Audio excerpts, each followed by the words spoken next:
આજે લોકસભાની ચૂંટણીનું મતદાન થઈ રહ્યું ત્યારે ગુજરાત રાજ્યના કેબિનેટ મંત્રી કુંવરજીભાઈ બાવળિયા વિછિયા ખાતે કન્યાવિલે મંદિરે પોતાના પરિવાર સાથે મતદાન કરવા માટે આવી રહ્યા છે. તો સાહેબ, આપણે તેમની મુલાકાત લઈએ. સાહેબ, આજે મતદાનને લઈને આપનું શું કહેવું?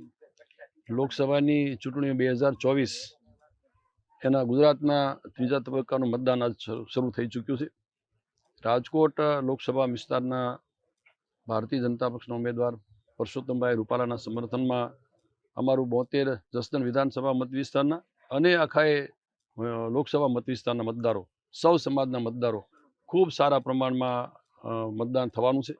દેશના પ્રધાનમંત્રી આદરણીય નરેન્દ્રભાઈને ધ્યાનમાં રાખીને અમારા 72 જસદણ વિધાનસભા મત વિસ્તારની અંદર પણ ખૂબ સારા પ્રમાણમાં અહીંથી જંગી બહુમતીથી અહીંથી મળવાની છે, મતદાન થવાનું છે.